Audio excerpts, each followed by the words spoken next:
बिस्मिल्लाहिर्रहमानिर्रहीम। अस्सलाम वालेकुम। आज हम chapter number 2 communication and therapeutic communication के जो सेकंड पार्ट है वो डिस्कस करने जा रहे हैं। कल हमने डिस्कस किया था एम्पैथी वर्सेस सिंपैथी, ठीक है, कि एम्पैथी क्या है और सिंपैथी क्या है, यहाँ तक हमने डिस्कस किया था। अब इसके बाद गोल्स ऑफ थेराप्यूटिक कम्युनिकेशन। अब थेराप्यूटिक कम्युनिकेशन के जो गोल्स हैं वो क्या है?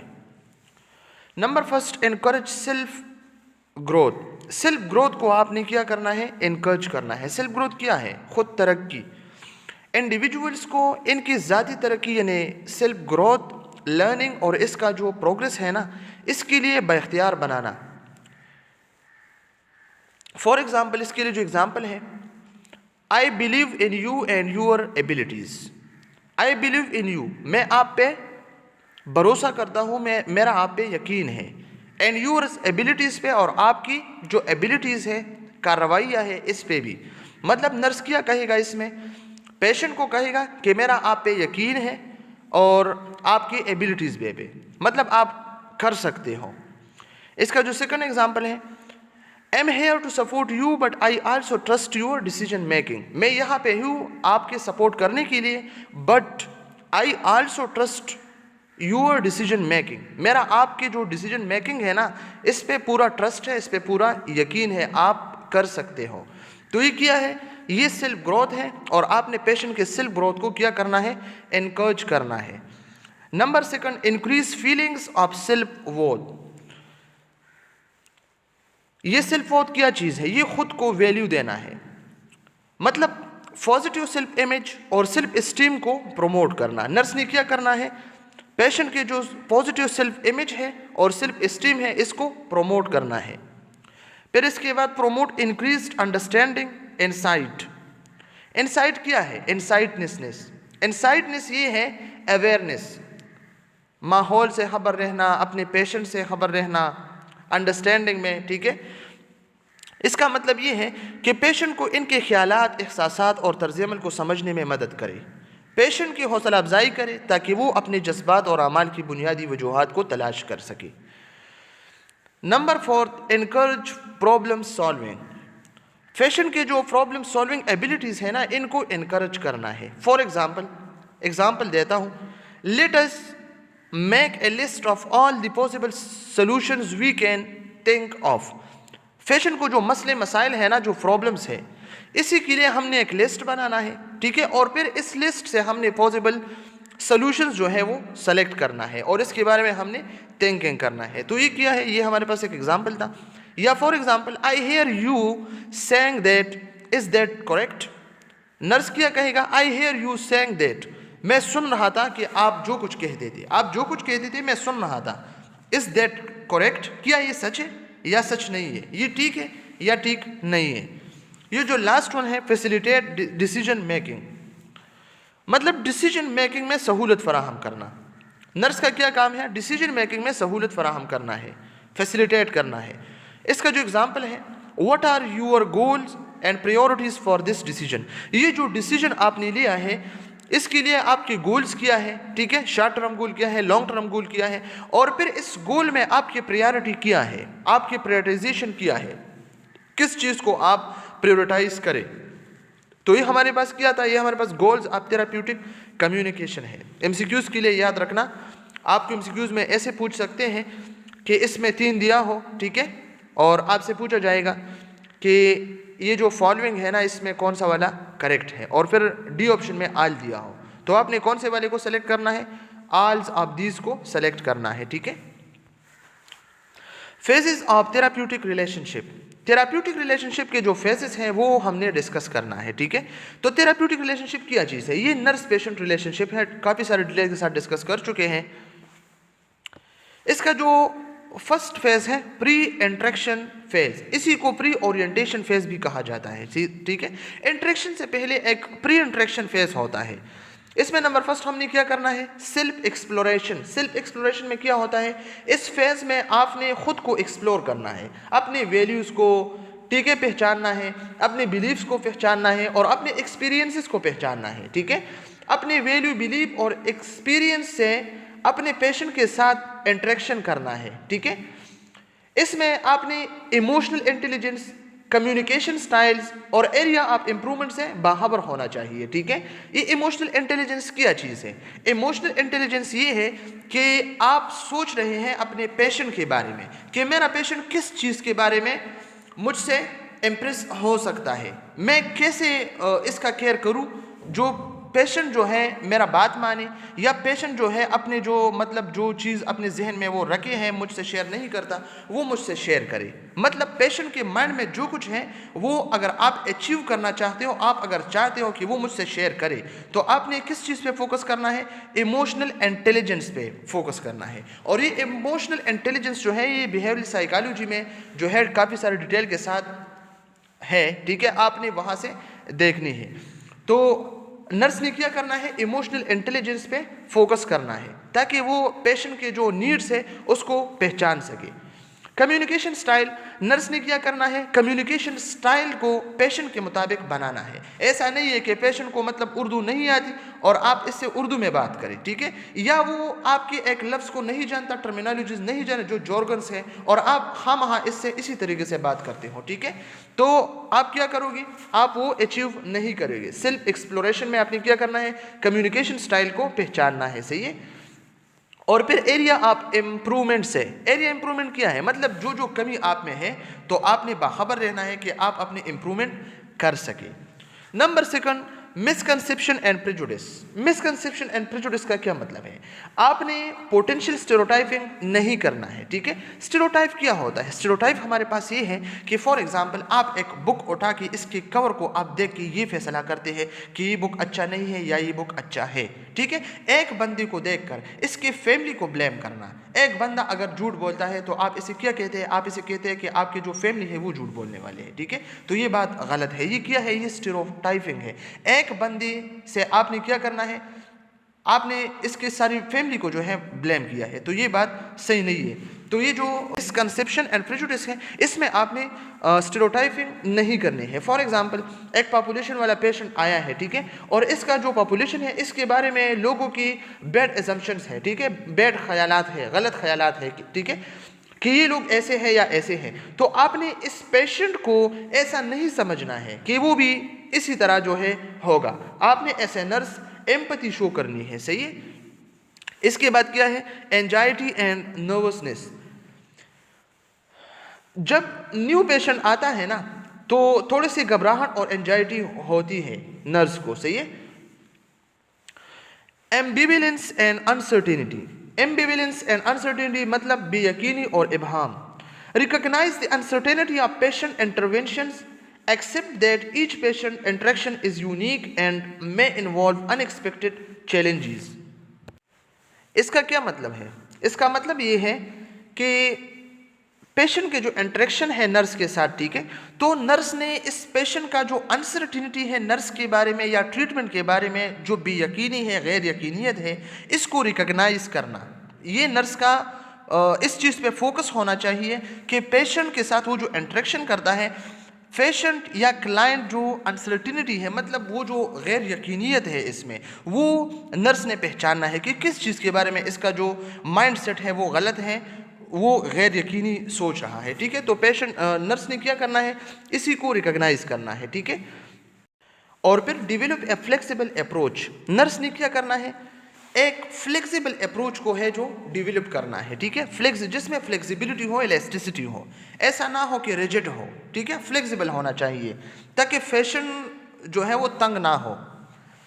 फिर इसके बाद threat to nurses role identity. इसका क्या मतलब है? इसका मतलब ये है कि high patients volume with limited support. मतलब नर्स एक है, जिस तरह आजकल हॉस्पिटल्स में है नर्सेस की कमी है और पेशेंट्स वॉल्यूम जो है वो हद से ज़्यादा है, और फिर इसके बाद जो है लिमिटेड सपोर्टेड भी जो है वो लिमिटेड होते हैं। मतलब एक नर्स होता है और 100-200 जो है वो पेशेंट होता है, ठीक है। तो इससे क्या होगा? Threat to nurses role identity, ठीक है। इसके अलावा lack of autonomy in decision making, ठीक है। इसका क्या मतलब है, डिसीजन मेकिंग में उसको इख्तियार न देना, ठीक है। नर्स पे एक तरफ जो है बर्डन है, वो हद से ज़्यादा स्ट्रगल भी करता है, और फिर दूसरी तरफ जो है इसको एटोनमी भी नहीं देना, ठीक है। इसको मतलब ये इख्तियार भी ना देना कि आप खुद से डिसीजन ले, ठीक है। तो ये क्या है, ये threats to nurses role identity. Number 6, plan for the first meeting with the patient. और पेशेंट के साथ जो मीटिंग करना है इसके लिए एक प्लान जो है आपने बनाना है। रिव्यू पेशेंट इन्फॉर्मेशन, पेशेंट की जो इन्फॉर्मेशन है ना वो आपने क्या करना है, बार बार देखना है, रिव्यू करना है। एस्टेब्लिश ए पॉजिटिव एटीट्यूड, आपने जो पॉजिटिव एटीट्यूड है ना इसी को एस्टेब्लिश करना है, नेगेटिव एटीट्यूड को आपने इग्नोर करना है। यूज एक्टिव लिसनिंग स्किल, ये जो लिसनिंग स्किल्स है ना नर्स ने क्या करना है, पेशेंट के हर बात को नर्स ने सुनना है। Set clear goals and expectations, और ये जो नर्स है ना इसने क्या करना है, क्लियर गोल्स जो है और एक्सपेक्टेशन जो है वो रखनी है। तो ये हमारे पास क्या, ये हमारे पास प्री इंटरेक्शन फेज है। इसके बाद ये हमारे पास टास्क है, explore own feeling fears and fantasies, analyse your own professional strength and limitations, plan for the first meeting with the patient, ठीक है। आपने प्लान बनानी है कि मैं पेशेंट के साथ जो है फर्स्ट मीटिंग कर रहा हूँ तो आप क्या क्या करोगे, ठीक है। Remember what you explored about your self in self awareness session. इंशाल्लाह सेल्फ अवेयरनेस पे हम अलग से वीडियो जो है वो बनाएंगे, सही है। वो हमारे पास इस चैप्टर का पार्ट 1 है, वो हम डिस्कस करने वाले हैं, ठीक है, इस वीडियो के बाद। तो ये टास्क जो है आपने खुद परफॉर्म करना है और आपने थिंकिंग करना है। हाउ टू बिगिन कम्युनिकेशन, हमने कम्युनिकेशन जो है कैसे स्टार्ट करनी है। सबसे पहले हमने क्या करना है, सेटिंग। सेटिंग क्या होता है, कम्युनिकेशन के लिए सेटिंग करना, सब कुछ रेडी करना। For example quite environment, private area, ठीक है, कम्युनिकेशन के लिए।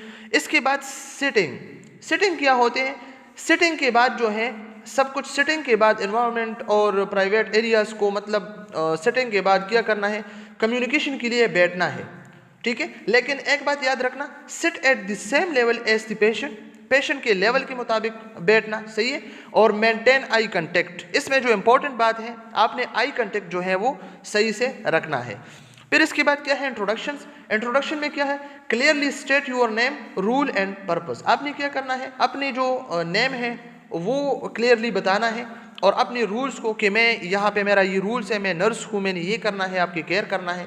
और पर्पस, अपना मकसद जो है पेशेंट को जो है आपने बतानी है, ठीक है। फिर इसके बाद ओरिएंटेशन फेज। ओरिएंटेशन फेज क्या होता है, पेशेंट के साथ ताल्लुक को बनाना है, अपने आप को इंट्रोड्यूस करना है, और नर्स को चाहिए कि अपना जो रूल्स है ना वो एक्सप्लेन करे।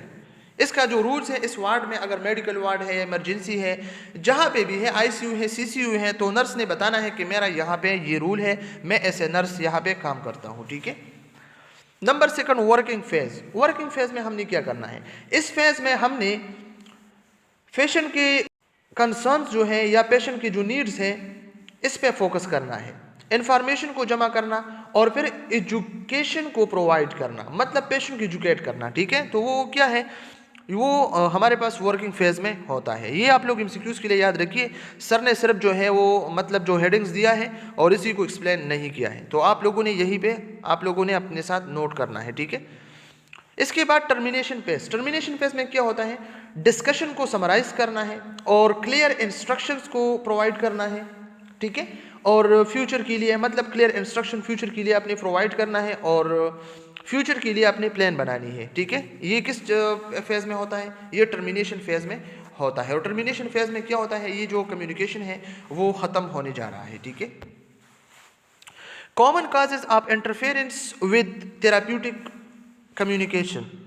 इसका मतलब ये है कि जब पेशेंट और नर्स के बीच में जो थेराप्यूटिक कम्युनिकेशन चल रहा है, ठीक है, और अगर इसमें इंटरफेरेंस हुआ किसी और का, ठीक है, सडनली, तो इससे क्या काज होगा, ठीक है। Nurse fears and feeling, nurse की जो फीलिंग है, एहसासात है, और नर्स की जो फेयर है इसमें इजाफा होगा, ठीक है। इसकी फीलिंग जो है वो सही से नहीं होगा और वो अपना जो मैसेज है, अपना जो कम्युनिकेशन है, पेशेंट की जो नीड्स है, इसी को अच्छे से प्रोवाइड नहीं करेगा। क्यों, इंटरफेरेंस की वजह से, ठीक है। Nurse lack of knowledge and insecurity about inappropriate response, ठीक है। अगर इनअप्रोप्रिएट रिस्पॉन्स है तो इसी वजह से क्या होगा, लैक ऑफ नॉलेज हो सकती है, ठीक है। नर्स लैक ऑफ नॉलेज, ठीक है। अगर नर्स और पेशेंट के बीच में बातें हो रही है और सडनली कोई आया और इसके बीच में दखलंदाजी की, ठीक है, तो नर्स जो बात कर रहा था, नर्स जो समझा रहा था पेशेंट को, वो डिस्टर्ब होगी, तो इसी वजह से लैक ऑफ नॉलेज और सही से अपना जो मैसेज है वो डिलीवर नहीं कर सकेगी, ठीक है। सिटिंग एंड एनवायरनमेंट, इसके लिए जो है हमारे पास सही से एनवायरनमेंट चाहिए, ठीक है, और इसके लिए बैठना ज़रूरी है। अगर बैठने की जगह नहीं है या सही एनवायरनमेंट नहीं है तो ये भी थेराप्यूटिक कम्युनिकेशन को जो है इफेक्ट कर सकते हैं। कल्चरल इन्फ्लुएंसेस ऑन नर्सेस, ठीक है, और ये जो कल्चरल इन्फ्लुएंसेस है ना, तो ये भी जो है नर्सेस को मतलब इफ़ेक्ट कर सकता है, ठीक है। नर्सेस अगर मतलब इलाज करता है या इसका जो केयर करता है, ठीक है, और इसके जो कल्चरल इन्फ्लुएंसेस है, ठीक है, तो इसी वजह से नर्सेस जो है डिस्टर्ब हो सकती है। Guidelines for limiting the interference, और ये जो इंटरफेरेंस होता है थेरेप्यूटिक कम्युनिकेशन के दौरान, हम इसी को कैसे महदूद कर सकते हैं, इसी को हम कैसे लिमिट कर सकते हैं, ठीक है। Being aware of own fair feeling and reactions, अपने खौफ, फीलिंग और रिएक्शन से आगाह होना, ठीक है। Being honest about not knowing the answer and willing to find out the answer, answer न जानने के बारे में ईमानदार होना और आंसर तलाश करने के लिए तैयार होना। The nurses response to message should be based on assessment and knowledge of the situation as well patient disease condition. इसका क्या मतलब है? नर्स जो रिस्पॉन्स देता है ना, ये असेसमेंट और नॉलेज के बेस पे ही देना चाहिए, ठीक है। मतलब पेशेंट के डिजीज़ की जो कंडीशन है ना, इसी के मुताबिक, इसी से हटकर नहीं। Choose a neutral place for meeting with the patient, patient के साथ मीटिंग न्यूट्रल प्लेस में करना चाहिए। एक्टिव लिसनिंग, जब पेशेंट बात कर रहा है तो नर्स को चाहिए कि वो अच्छे से वो सुन ले, ठीक है, एक्टिव लिसनिंग होना चाहिए। Greet the patient respectfully, patient को एहतराम के साथ सलाम कहना सही है। स्पीक ब्रीफली, आपने मुख्तसर बात करना है, ठीक है, इसी नहीं कि आपने लंबी लंबी जो है स्टोरी स्टार्ट की है, ठीक है, आपने speak briefly. When you don't know what to say nothing, जब आप नहीं जानते कि क्या कहना है तो कुछ ना कहे, ठीक है, कुछ कहने की ज़रूरत नहीं है। When is doubt focus on feeling, जब आपको शक हो तो फिर आपने फीलिंग को महसूस करना है। अगर पेशेंट आपको एक बात कर रहा है या आपको अपनी डिजीज़ के बारे में कुछ कहना चाहता है, ठीक है, और वो सही से कुछ नहीं कह सकती या आपको पता है कि वो झूठ बोल रहा है, ठीक है, वो ठीक नहीं कह रहा, तो फिर आपने इसको फील करना है, ठीक है। अवॉइड गिविंग एडवाइसेस, मशवरा देने से गुरेज करें ज़्यादा, ठीक है। Pay attention to non verbal clues, और आपने क्या करना है, अटेंशन करना है नॉन वर्बल क्लूज पे, ठीक है। ये जो नॉन वर्बल क्लूज है, इशारे हैं ना नॉन वर्बली, गेस्चर है, पोस्चर है, इसी पे आपने क्या करना है, आपने अटेंशन करना है, आपने देखना है, सही है। Keep the focus on the client, client पर तवज्जो दे। ये जो हमारे पास पेशेंट है ना, आपके जो तवज्जो है ना, वो आपने इसी पे ही रखनी है, सही है। डोंट आर्गू विद, मिनिमाइज और चैलेंज द क्लाइंट, बिल्कुल आपने क्या करना है, आपने पेशेंट या क्लाइंट के साथ आपने आर्गू नहीं करना है, बहस आपने नहीं करना है, ठीक है। अगर करनी भी है ज़रूरत के तहत तो आपने मिनिमाइज करनी है, ठीक है, अगर ज़्यादा है तो आपने मिनिमाइज करना है, ठीक है। डोंट गिव फॉल्स रीअश्योरेंस, ठीक है, झूठे दिलासे ना दे। अगर पेशेंट को कोई सीरियस डिजीज़ है, डिसऑर्डर है, तो आपने इससे ये नहीं कहना है कि आप ठीक हो जाएगी और आपको कुछ मसला नहीं है और ठीक ठाक है। आपने क्या करना है, आपने सही बात इनको बताना है, ठीक है।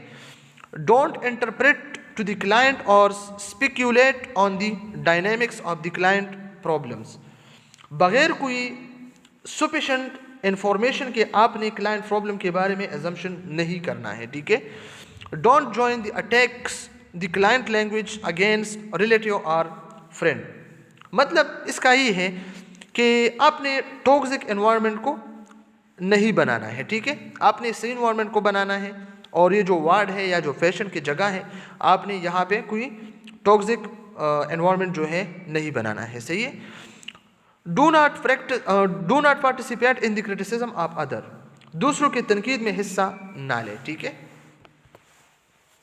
थेराप्यूटिक कम्युनिकेशन टेक्निक्स, ये हमारे पास क्या है, ये हमारे पास थेराप्यूटिक कम्युनिकेशन टेक्निक्स है डिफरेंट्स, ये आप लोगों ने एमसीक्यूज के लिए याद रखनी है, ठीक है।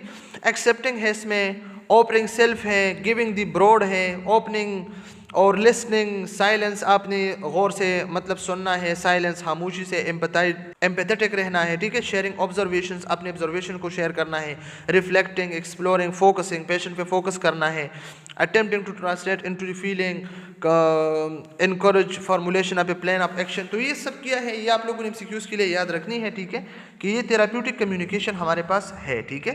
तो इसी तरह ये कितने हैं, 1 2 3 4 5 6 7 8 9 10 11 12 13, ये 13 आप लोगों ने क्या करने हैं, एमसीक्यूज के लिए याद रखनी है, एमसीक्यूज में आ सकती है और इससे पहले भी आ चुकी है, ठीक है।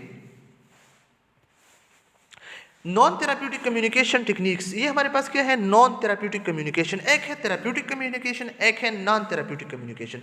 थेराप्यूटिक कम्युनिकेशन नर्स और पेशेंट के बीच में होता है, ठीक है, for therapeutic purposes, for caring, for treatment, ठीक है। और ये जो नॉन थेराप्यूटिक कम्युनिकेशन है, ये वैसे दो बंदों के बीच में कोई रिलेशनशिप या कोई कम्युनिकेशन होता है, ठीक है। For example giving undue advice, नाजायज़ मशवरा देना, ठीक है। तो नाजायज़ मशवरा तो वैसे दो बंदे जो आपस में बात करते हैं ना, तो वो एक दूसरे को मशवरे भी दे सकते हैं, ठीक मशवरे भी, गलत भी मशवरे, नाजायज़ मशवरे भी, ठीक है। तो ये क्या है, गिव अनड्यू एडवाइस, नाजायज़ मशवरा देना, तो ये क्या है, ये नॉन थेराप्यूटिक कम्युनिकेशन टेक्निक्स है, एमसीक्यूज के लिए आप लोगों ने याद रखनी है, ठीक है। मिनिमाइज फीलिंग्स, और ये जो नॉन थेराप्यूटिक कम्युनिकेशन टेक्निक्स है, इसमें जो है फीलिंग्स को कम करना है, ठीक है। इसमें फीलिंग जो है एक दूसरे के वो कम करते हैं। फॉल्स रीअश्योरेंस, ठीक है, जिसमें झूठी यकीन दहानी होती है, ठीक है। एक दूसरे को झूठी झूठी बातें करते हैं कि आप ऐसे हो जाओगे और आपने ऐसा किया है और मैं ऐसा हो जाऊंगा, ये क्या है, ये फॉल्स रीअश्योरेंस है, ठीक है। और थेराप्यूटिक कम्युनिकेशन के लिए क्या करना है, फॉल्स एश्योरेंस को अवॉइड करना है, इग्नोर करना है। Showing non verbal science of, ठीक है, और मेकिंग वैल्यू जजमेंट, फजूल में किसी को जज करना, ये क्या होता है, ये नॉन थेराप्यूटिक कम्युनिकेशन टेक्निक्स में होते हैं। आस्किंग वाई क्वेश्चन, इसमें ज़्यादातर जो है वाई वाला क्वेश्चन है कि क्यों ऐसा हुआ, क्यों ऐसा हुआ, ये क्या है, नॉन थेराप्यूटिक कम्युनिकेशन टेक्निक है। आस्किंग एक्सेसिव क्वेश्चन, और इसमें क्या होता है, हद से ज़्यादा क्वेश्चन जो है एक दूसरे से पूछते रहते हैं, ठीक है।